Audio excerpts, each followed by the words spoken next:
Cat's claw, one of my favorite herbs. Even if you don't have a viral infection, it is phenomenal for the immune system. So one thing that I do is in my herbal infusion that I have every day, the recipe changes over time. Well, as we head into fall and winter time, I start putting loose bark, cat's claw, into my herbal preparation. I put a couple tablespoons worth, and I run that for a few months all the way through the sick season. That's part of my defense so I don't get sick, or if I am around somebody that has a flu or cold, or I get that scratch in my throat and I think, I might be having something, I'm gonna take a few servings of cat's claw to see if I can get ahead of that virus rooting or nesting in our body. When we get ahead of that and a virus cannot root in our body and establish a population or an infection, this is the difference between the people that you meet that get sick, finally get over it, and then they're still talking 2 weeks, 3 weeks down the road, but I just don't feel right. I'm still exhausted. It got too deep in the body. So if we can prevent that and limit the replication of the viruses so that there's not a large population, you are going to get over the sickness better and recover much more quickly. Cat's claw is a bark.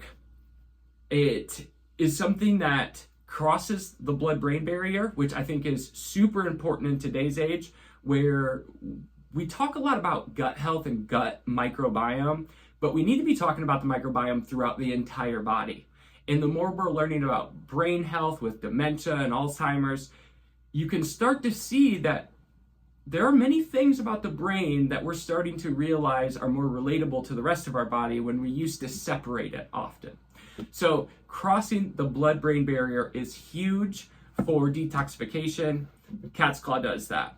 One of the main things cat's claw does is clean out the liver, specifically from pathogen overgrowth. When you do that and you sweep the liver, getting these bugs out of your body and lowering that viral load, your immune system has a lot more energy. So now it can work on the things you want it to instead of this low-grade viral infection, which, if you're interested in knowing that, at the clinic I work in, we do a tick bloodborne viral pathogen blood draw.